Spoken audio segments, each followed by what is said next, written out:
Warning: the following video contains explicit language which may be offensive to some viewers or inappropriate for children. The content within this video is intended for mature audiences only.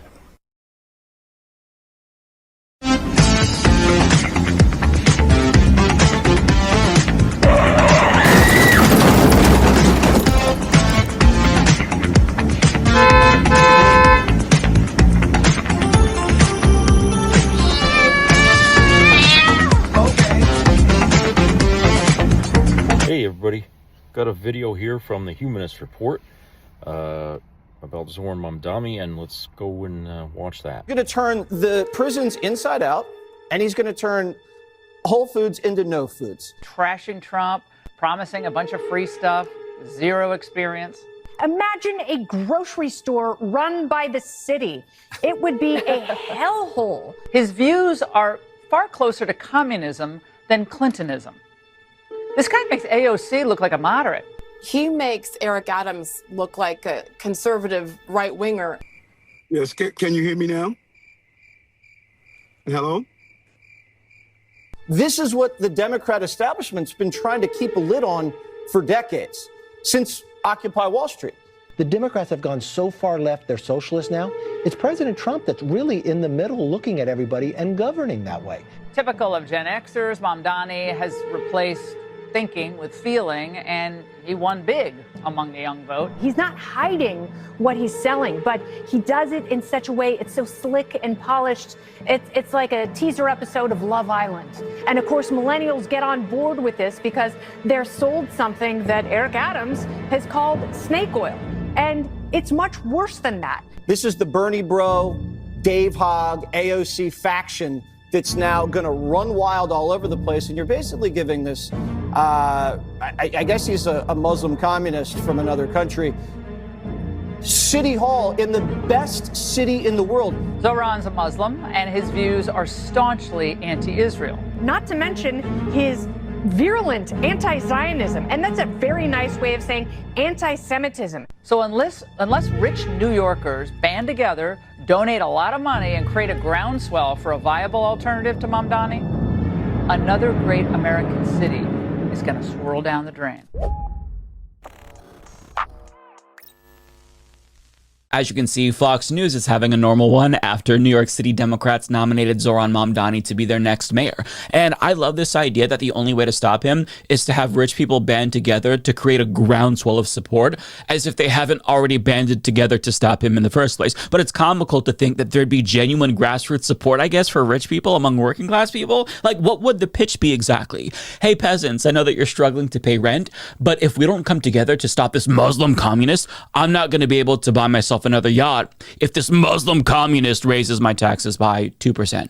Oh, did I mention that he's a Muslim communist? I mean, I don't think that's going to be a very good pitch. Like, it seems like a very tough sell. And I love that Republicans are also suddenly concerned about experience after electing Donald Trump, a reality television show star, twice to be president. But the hysterical shrieking that we're seeing from these dipshits actually does make me feel optimistic in a roundabout way, because they very clearly have nothing. They're doubling down on the same strategy that failed to stop him in the first place.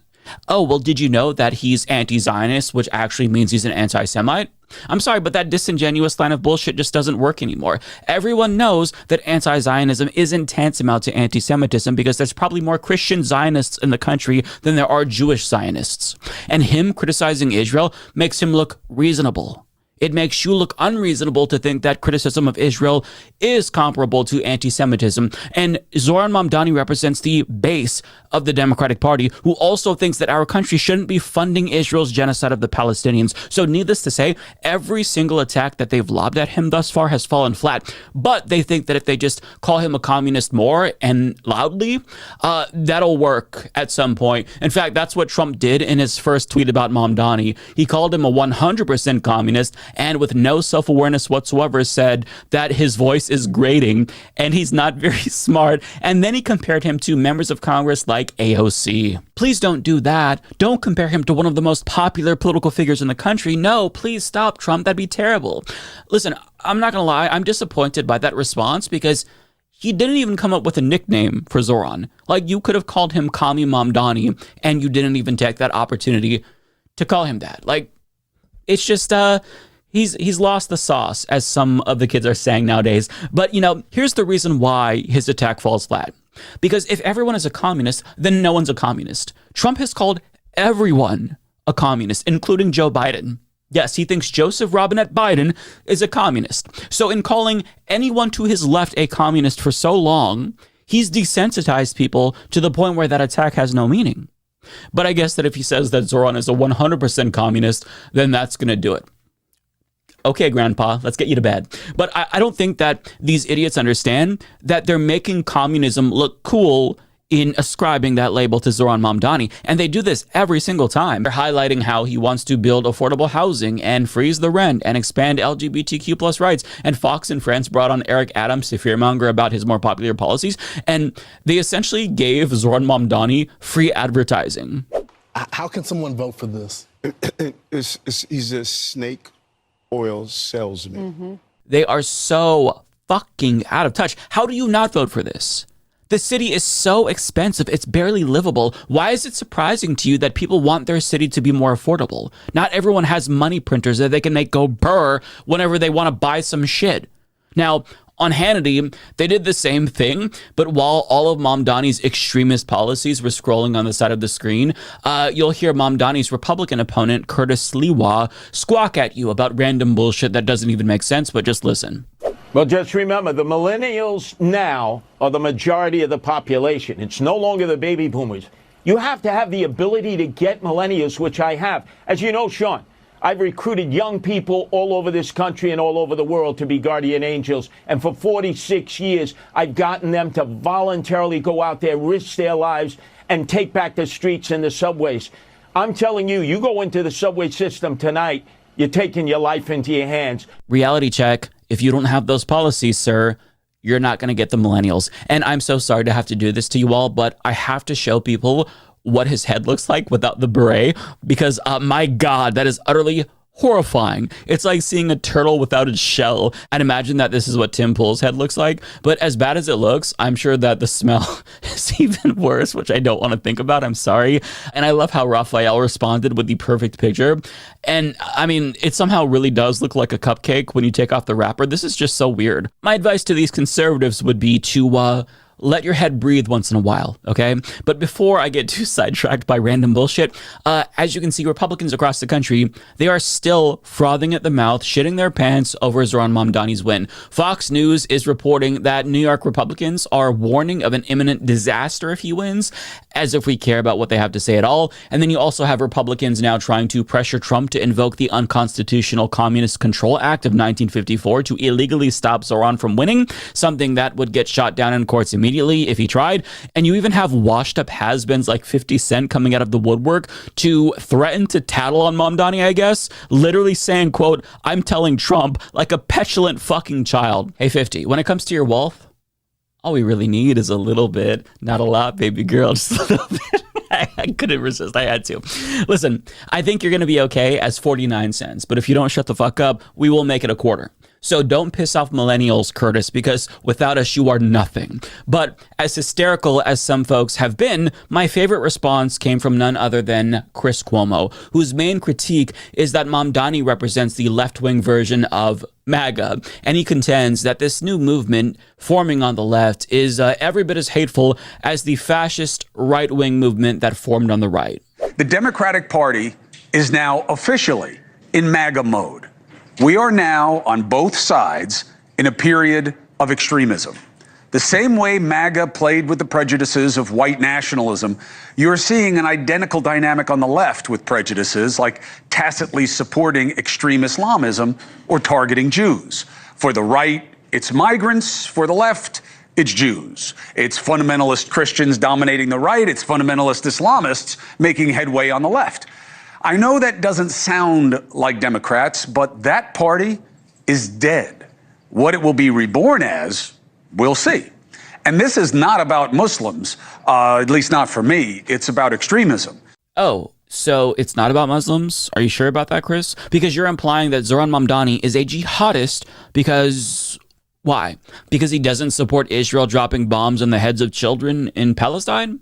I'm an atheist, through and through, but I agree with Zoran that Israel indeed should not be allowed to exterminate an entire group of people. Does that make me a jihadist as well, or would I fall under the category of standard anti-Semite in Chris Cuomo's book since I'm white? I mean, his argument is essentially, if you don't let Israel do a genocide, then you hate the Jews. Again, this defamatory smear did not work in the primary, and it's not going to work in the general because most Democrats of all faiths, or lack thereof, agree with Mamdani on this issue, not Chris Cuomo. As a matter of fact, his own audience doesn't agree with him, as evidenced by the fact that if you look at the comment section on that video, every single commenter is roasting the shit out of him. Here's some examples. We get it. You are butthurt your brother lost. So now the right-wing heel turn begins. Bill Maher will surely hire you. Who is targeting Jews? He literally just said he wouldn't visit Israel, bro. Relax. Tell your brother to stop assaulting women and he might still have a career in politics. This is such a ludicrous overreaction and hyperbole. Like, this is exactly what someone watching this from their ivory tower of Cuomo pedigree would think about widening wealth inequality. Rich man yelling into the void because poor people are sick of people like him, lol. Chris is highly unreasonable. Equating MAGA with progressive Dems is all you need to know about this guy who's only here because he was born with the last name. Fuck out of here. LOL, I don't care if you're a Muslim. Okay, you brought it up. The sense of entitlement the conniving corporate freeloader class have is enormous. What personal behavior do Chris Cuomo, Andrew Cuomo, and Donald Trump share? So because your brother loses an election, you disregard everything the other candidate stands for and focus directly at his religious preference? If that ain't textbook bigotry, I don't know what is, Chris. It's shameful, bro. And I kid you not, I didn't see a single comment in agreement with Chris Cuomo. I did see some Trump supporters wade in to attack him for comparing them to the left, but not a single person bought his defamatory argument about the left going full jihadi. And I think that it stings a little for Chris to know that Mamdani didn't just win, he won a mandate. As Juniper points out, Zoran Mamdani got more votes in the first round than Eric Adams got in the final round in the last election. So Chris Cuomo's sex predator brother got blown the fuck out, and he's mad about it. And I'm sure that's why he's so salty. But a lot of the establishment Democrats that are mad right now, they're mad because they're having an existential crisis, because they're trying to figure out if they're going to be the next Andrew Cuomo. And you know it's serious when Axios uses headlines worthy of YouTube titles to describe the situation, like Democratic establishment melts down over Mamdani's win in New York, and they add, quote, the top two Democratic leaders in Congress, Senator Chuck Schumer and Representative Hakeem Jeffries, both New Yorkers, declined to endorse Mamdani even as they applauded his victory. New York Representative Laura Gillen from Nassau County called Mamdani the absolute wrong choice for New York. Representative Tom Suozzi, also from Nassau, said he had serious concerns. Representatives Pat Ryan, Josh Riley, and Richie Torres, who went as far as to say that he wouldn't run for governor if Mamdani won, all dodged reporters.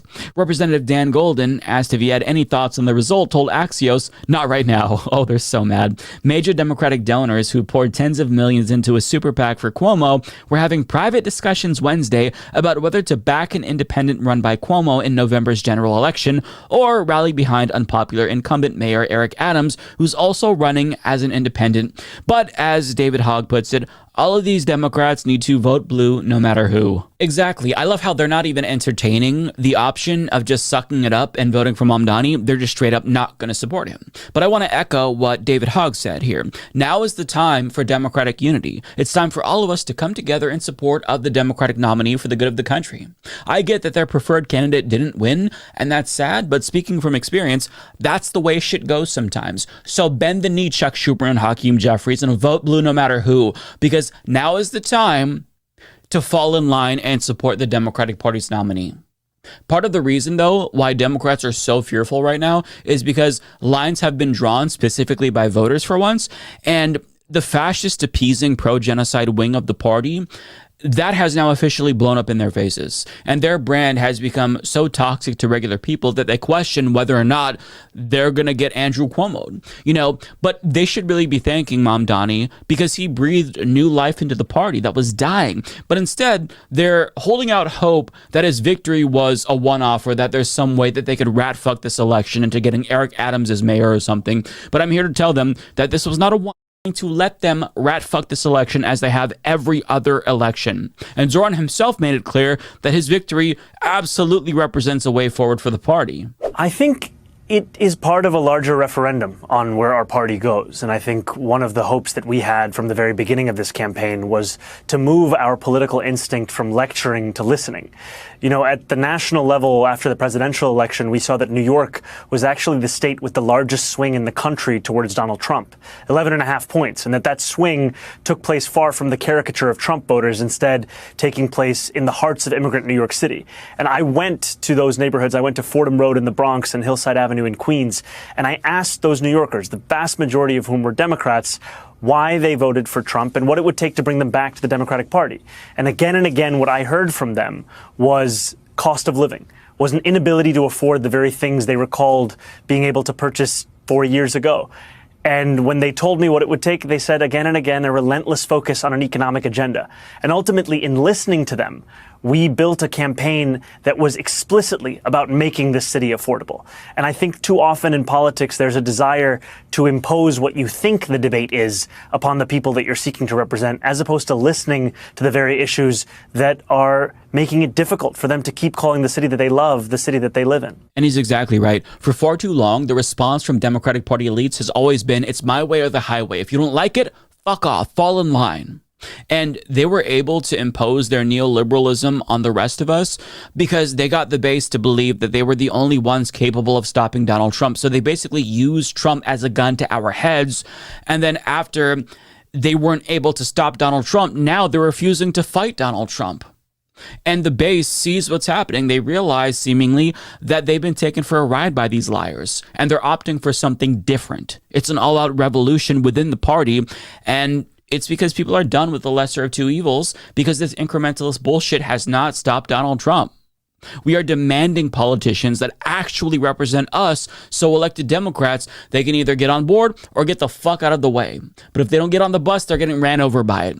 You know, as for Republicans, the shrieking obviously isn't going to stop anytime soon, but Zoran proved that their fear-mongering doesn't matter if you cultivate enough genuine grassroots support. No amount of propaganda can convince people to deny their lived experience or that they shouldn't have better things. So our job as leftists right now is to just stay the course and rally behind Zoran Mamdani, defend him until we cement this win in November, and also fight for more Mamdanis like Kat Abou-Gazella, Dr. Abdul El Sayed, and Donovan McKinley. Well, okay, before I begin here, first of all, I got to apologize to everybody who was watching the last video here. Apparently I had... I kept slipping up and saying that Zoran was already the governor of New York, and he had won the primary race for the governor of New York. But you know, I kept forgetting that it was a primary race, and so anyway, just want to make that correction here. That yes, he won the primary, and so the actual election for governor for mayor actually doesn't happen until November. Okay, so no, he just won the primary race, and he won by a huge margin. Okay, he won by a huge margin because this guy, you know, essentially ran on the idea that, you know, he needs to be a person that listens to what the people want. And, you know, that shouldn't be, you know, such a big like concept. I mean, wouldn't any politician who wants a seat as a leader want to keep his ears open to what people are worried or unhappy about? I mean, I would. So, you know, what does that say about the politicians that are there? The Republicans, the Democrats, you know, that they've been basically just telling people what they want and never really listening to what the people want. I think maybe that's been the case, at least as far as New York City goes, okay? But that could be the case on the larger scale, like of the country as a whole. And maybe a lot of people today feel like they're not being heard. And I can understand that, okay? It does feel like, for the most part, that Americans are not being listened to. We're being told what we should think instead of what we do think, okay? Like, that was a big thing during the last year's election for president, was that both candidates were basically telling us what we should care about, okay? I really think that. even though, one side seemed to have more of what our concerns are, okay, but, there were other things they were saying that we should care about that, I don't think many people considered to be a priority. But still, I think that's been sort of the tactic, for a long time, that people running for office, are selling themselves more than saying, I'm here for you. You tell me what you need and I'll fight for it. That's what people want to hear. Okay? Because, hey, isn't it true they work for us? I mean, our tax money pays them, but you see the problem the issue has changed because you've got a lot of big money donors who say, well, I want you to do this. And so that becomes the priority, what the money wants. Okay? So you got big corporations out there saying, I'll get you into that seat of power if you do this for me and all that, and I'll pay for your, whatever, your campaign. And over time, that shifted the focus away from what the American people wanted to what's in their best interest, the rich people's best interest, which ultimately becomes the politicians' best interest, right? Because they're getting that money. So that's what they're going to talk about. So when they talk, they seem to be talking above our heads, basically above, our income levels. Okay, they're reaching out to the rich people when they're campaigning. And that's what people have noticed over the years on, mostly in both parties, but a lot in the Republican Party, which has been that problem for many, many decades, okay? But people have noticed that this is a problem.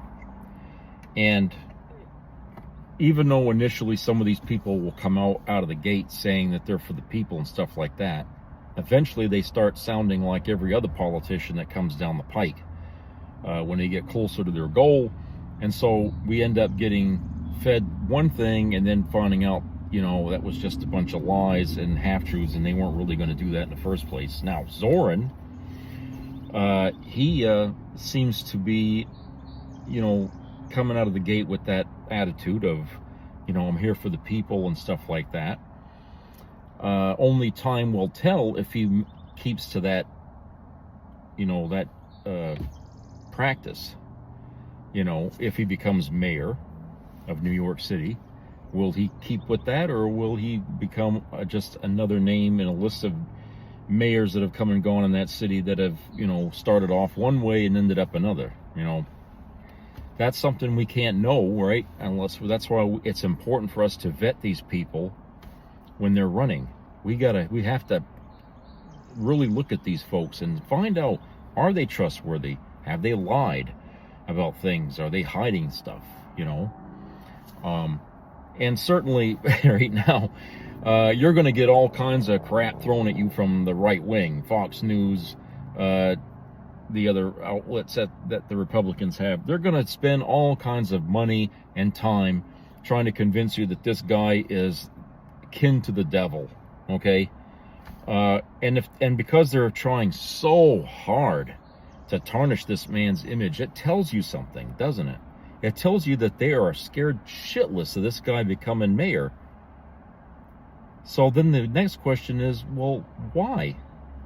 If this guy is appealing to so many people in that city, and they vote in the primary, they voted for him, and he won big, okay, over the other candidates, why is it that the right wing is so afraid of this guy?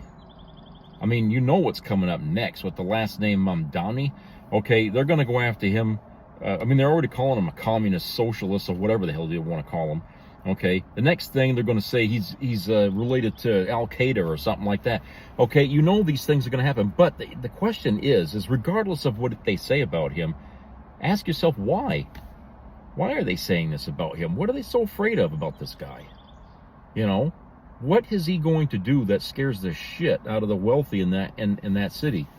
Okay, take that little, I say little, but take the microcosm of New York City, okay, and analyze it closely, okay, because what's happening there also happens on the big scale when you're talking about presidents, okay?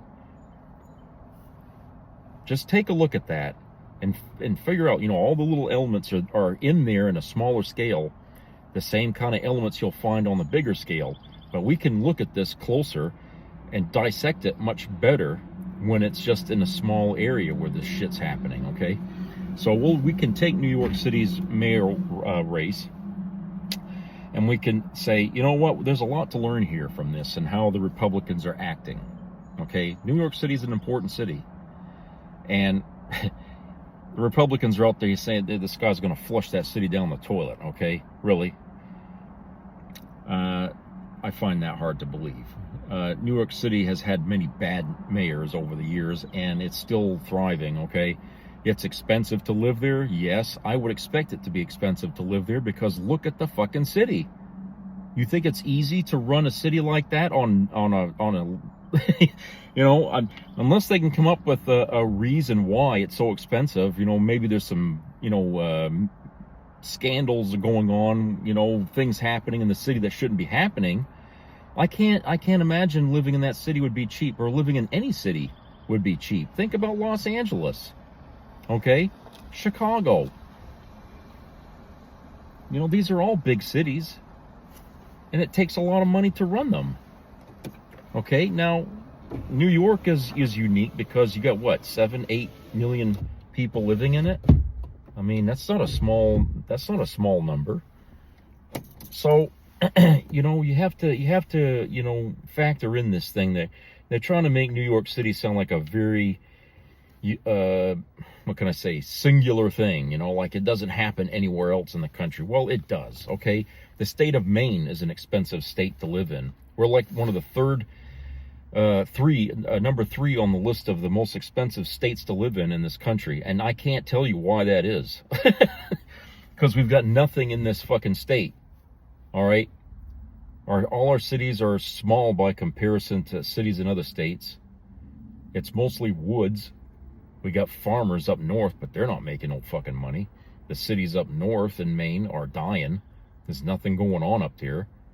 But businesses don't want to come into the state because they're taxed out of their pants when they try to open up here. So why is it so high? There's a lot to it. And we should be looking at the same reasoning when it comes to New York City, and people should ask, well, why is it so expensive to live in this city? Why? What's going on in New York City that makes it so expensive? I think you would be shocked to find out how much money is spent. Okay? If you think that Zoran is going to get in there and make it cheaper to live in that state, I have my doubts. Okay? I really do have my doubts about that. Okay? He may propose cuts in areas in that city that could affect quality of things or something. You never know. Okay? But like I said, that's really beside the point. The way the right wing is trying to paint this is, oh, he's going to make, living in that city so expensive. Well, it already is. It already is. So how much more expensive do you think they're going to make it? Okay. So that's really a moot point. I mean, if you're living in that city now, then it's probably not going to matter, how much more expensive it gets. Because there's already people leaving that city as we speak to try to find cheaper places else to live. So the people that will be left behind are the ones that probably can afford it to stay there. So they're not really worried about how expensive it is. But, other things that are, important are the needs of what people are saying about jobs and wages and inflation and all these other things, okay? The mayor can only go do so much with that, but I mean, they could make jobs and stuff like that happen. But it's an issue that people are concerned with in the city, and he hears it, and he's going to try to do something about it. Okay. But the other side, instead of saying what they want to do for the city, okay, all they got is they're investing all their money and all their ad power, if you will, to slandering this guy, slandering him. And it's like, how does that help? Okay? It goes to show you, again, Republicans never have an agenda. I mean, at least not one that we want to hear, okay? They have an agenda, but it's one they keep under wraps. They don't want you to see it. But they never campaign on what they really want. They always campaign on negativity. They use their campaign time to tarnish or throw accusations at the other side, and oftentimes that works. People, on the right never ask, it seems, what are you going to do about jobs? What are you going to do about our wages? I mean, they never seem to really answer or ask the real questions that plague all of us, Democrat and Republican. They won't ask those questions. Instead, they focus on the other things, like, oh, we got too many immigrants in this state or whatever. You know what I'm saying? They talk about issues that really nobody that's, struggling to make ends meet is thinking about. They're just thinking about, I want more money for my work. I want to have a better job. I want to be able to, have some quality time, at least get a vacation every now and then and be able to go somewhere.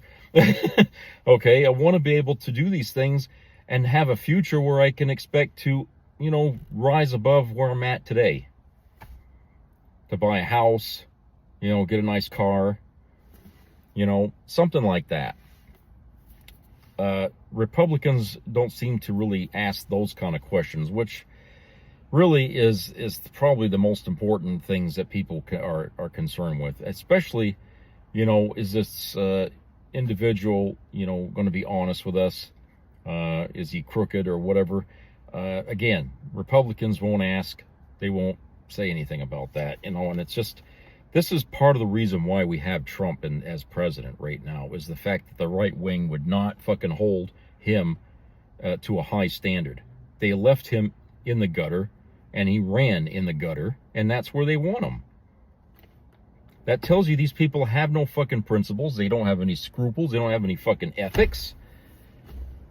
And the fact that, they have a criminal now as head of the Republican Party, okay, says a whole lot about them as a whole, okay?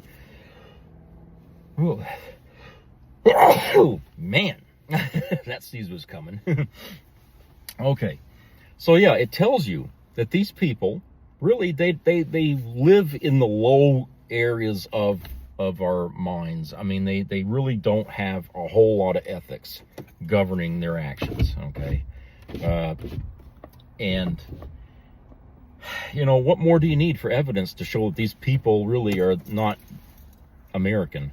Because a true American, okay, would want somebody for America. What's Trump done lately that's been for America? Well, let me ask you this. What's the one thing he wants to do, but it's only for a small group of Americans? Okay? Big tax break. Okay? If he thinks that's what America is about, and that's going to make us great again, surprise, surprise, surprise. We've been giving tax breaks to billionaires in this country for decades. Think about it. And each time, it doesn't improve. And nothing seems to get any better when we do that, does it? If it was true, if the very first tax break would have made this country an empire, we'd all be wealthy if that worked. But it hasn't.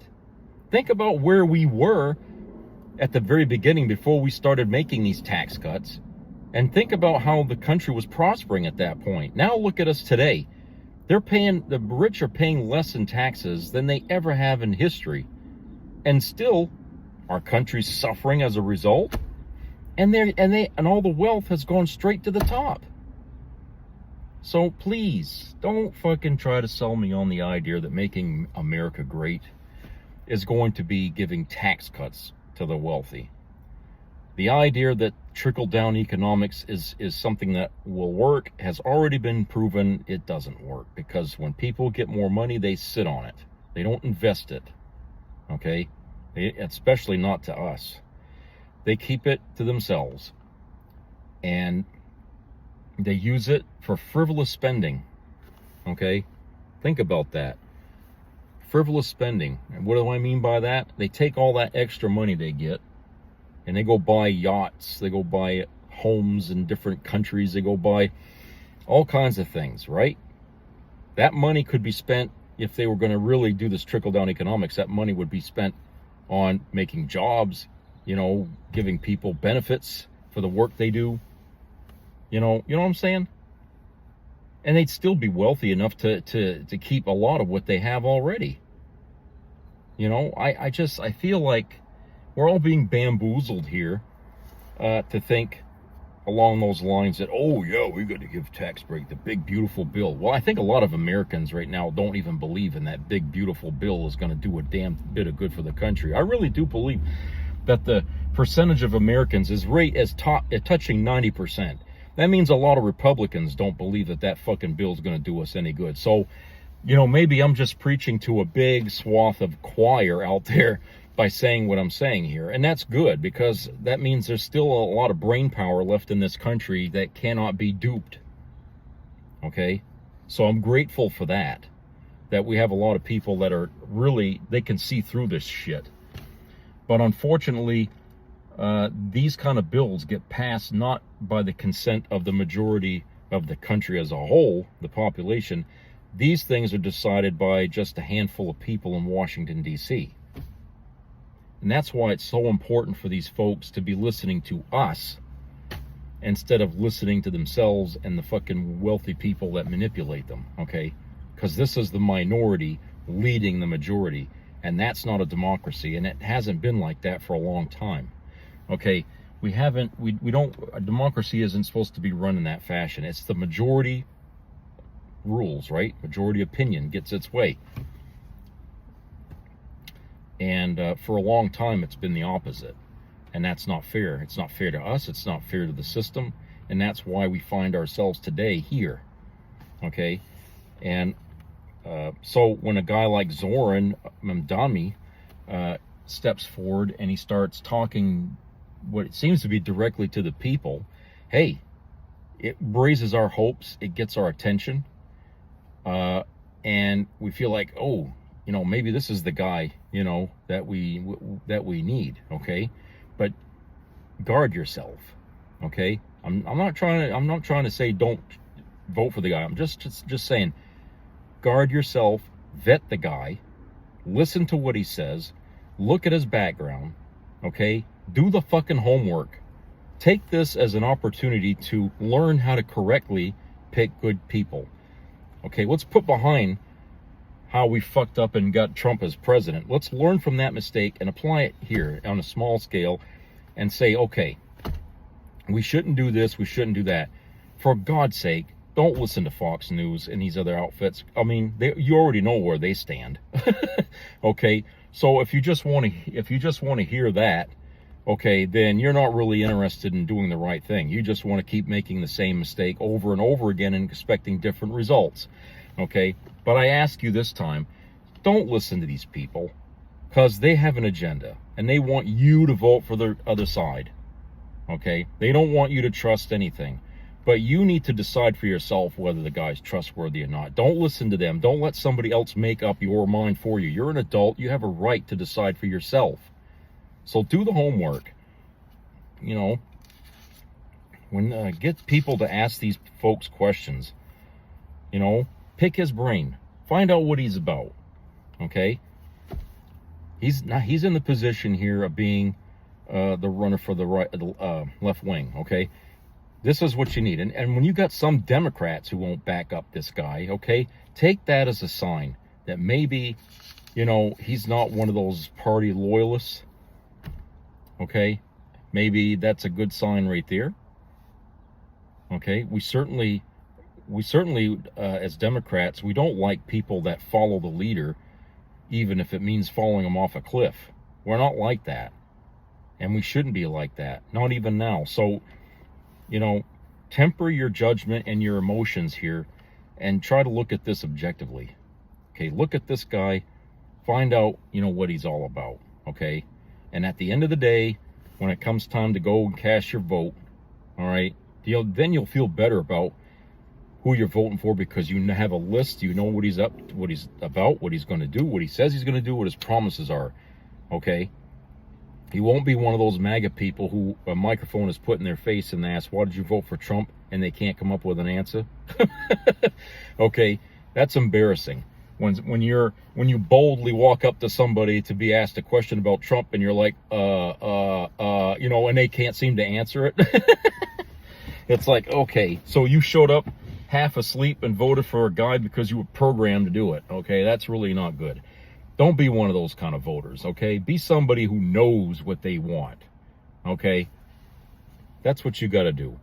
And I think what you're going to hear from here on out as we get to November with this race here for mayor in New York City, you're going to hear a lot of crap there from the opposition. Okay. Who don't want to see him mayor, okay? And understand that not everything is what it seems, and some of it might even be out and out lies. Because look, the other side wants to win, okay? You know, both sides are going to play dirty. So just keep in mind that that's what politics is. I mean, it's in this country, it's a fucking blood sport. I mean, Jesus Christ. I think we've proven that already. All right, I'll talk to you guys later. Take care.